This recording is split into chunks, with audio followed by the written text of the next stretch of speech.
sebuah setup tadi coba diberikan Esteban Herrera, namun sayang dari sisi blind side tidak ada satupun pemain yang mampu menggapai peluang tadi bagi Mitra Kukar.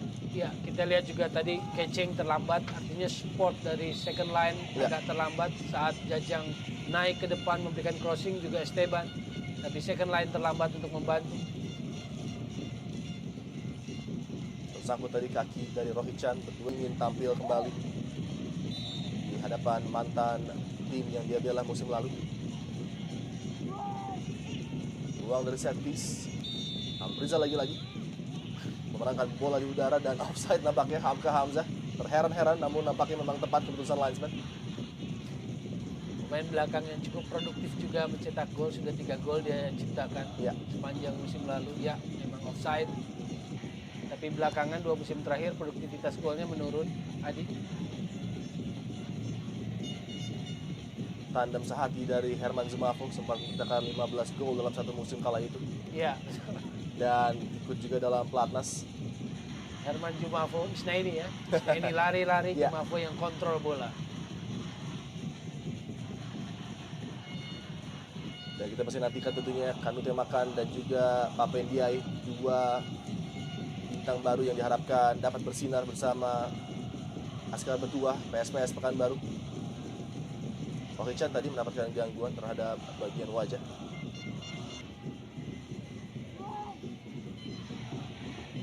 Sini Clearance tadi, bola jatuh pada Jajang Mulyana, coba melewati 2 pemain. Jajang Mulyana! Kejutan dari Naga Makers dan kualitas lagi-lagi berbicara. Jajang Mulyana merobek dengan gaya khas. 1-0 Naga Makers unggul. Jajang Mulyana lagi-lagi seperti ketika kehabisan angin, tiada angin, tiba-tiba dia mengejutkan dengan sundulannya ya. Ketika kita berbicara tentang penguasaan yang luar biasa, possession bola dikuasai oleh PSPS Pekanbaru, peluang demi peluang terjadi di depan gawang Samsidar. 1 serangan saja. Kualitas dari Jajang Mulyana, pencetak gol ulung yang dimiliki Naga Makers akhirnya berbuah hasil. Kemauan, determinasi kita lihat, kerja keras dari Jajang. Melewati 1-2 pemain dan kali ini sebuah heading, looping header tadi, melewati penjaga gawang yang out of position Susanto. Iya, cerdik juga kita lihat Jajang. Dan saya pikir ini peluang pertama didapat Jajang. Dia kontrol bola naik lewatin dari Amrizal. Lalu duel heading menghadapi Polwakan, dia menang. Dia arahkan bola melewati Susanto. Dan tidak kalah berkelasnya selebrasi di tiang gawang dengan goyang. Dan posisi ini Isnaini akan menggantikan peran siapa? Tentu menarik. Zulham sebelum melewati 2 pemain tadi, Zulham Zamrun. 3 pemain dia lewati dengan baik, namun lagi-lagi kualitas passing jauh dari apa yang diharapkan. Cukup berbahaya tadi dengan kaki terbuka masuk. Ya, wasit Torik nampaknya menarik kartu kuning bagi Zulham. Ya, saya pikir agresif tadi dia mengambil bola. Dan itu berbahaya, membahayakan. Zulham punya skill bagus ya individu, tapi ketika terlalu banyak itu jadi tidak efektif. Itu sayangnya. Ya, dia butuh kecermatan, butuh efektivitas dalam bermain di luar kemampuan individunya yang memang bagus sebetulnya Zulham. Skill-skillnya hanya kemudian apakah itu efektif buat tim atau tidak. Dan ini adalah kerugian bagi dia ya.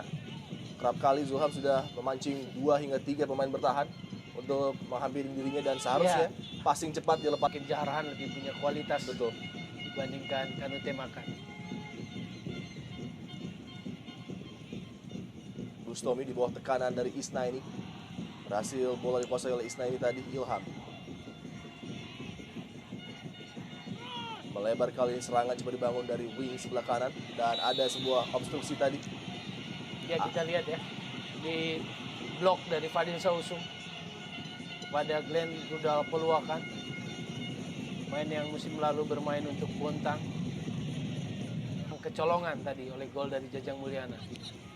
Ilham dan sebuah umpan berbahaya tadi. Masih peluang bagi Pekanbaru, tepat mengarah. Pelukan dari Samsidar, upaya dari Rohichan tadi. Dan ini Towel harus lebih diperbanyak situasi-situasi kemelut di depan gawang Samsidar.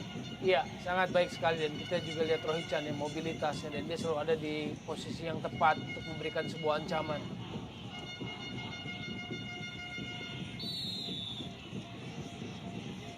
Ya, pelanggaran sepertinya kartu kuning pada Kanute Makan.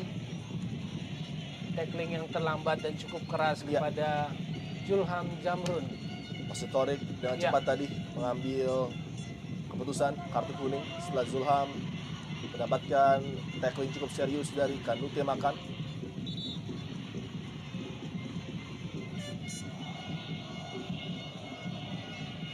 Suasana di bangku penonton stand baru. Dan kembali terjatuh salah seorang pemain. Jajang Mulyana kembali nampaknya. Ya, ada masalah saya pikir ya. Ya, Jajang Mulyana lihat beberapa kali sakitan. tidak ada opsi lain mungkin bagi Stefan Hansson kecuali mencoba menggantikan Jajang. Didi here. You and Ramar. Didi. Jovo. Jovo na. Yeah. Didi. Rahmat. And Didi. Didi. Yeah. You point to them, okay? Stefan Hansson mencoba memberikan instruksi tadi dengan Zulkifli Syukur. Saya pikir dia tidak mampu mengkomunikasikannya dengan sempurna. Isna ini pergerakan yang cukup berbahaya. Harus dilanggar tadi oleh Bustomi. Dan keuntungan bagi PSPS. Iya. Tendangan bebas di jarak yang sangat ideal, bisa membahayakan gawang dari Samsidar. Kita akan lihat seperti apa memanfaatkan keuntungan ini. Ya, betul. Ada blocking tadi dari Bustomi. Tadi lebih dekat kepada Bustomi, kontrol dada yang cukup prima dari Bustomi. Kita lihat begitu berbahaya umpan dari Bustomi, terlepas Esteban Herrera, tembakan keras tadi. Masih belum bisa mengarah pada gawang atau target gawang dari PSPS Pekanbaru. Upaya dari Esteban Herrera. Sayang sekali ya, Esteban Herrera sebetulnya punya peluang untuk mengakhiri pertandingan bagi Mitra Kukar dengan Ya. kemenangan. Karena jika ini saja terjadi gol, maka sebetulnya peluang PSPS untuk mengejar ketinggalan makin sulit. Iya, Dan kita lihat baik sekali akselerasi dari Amrizal. Namun sayang pelanggaran tadi terhadap Deddy Gusmawan, rekan satu timnya di musim lalu. ya, mereka main cukup baik sampai di satu momen di menit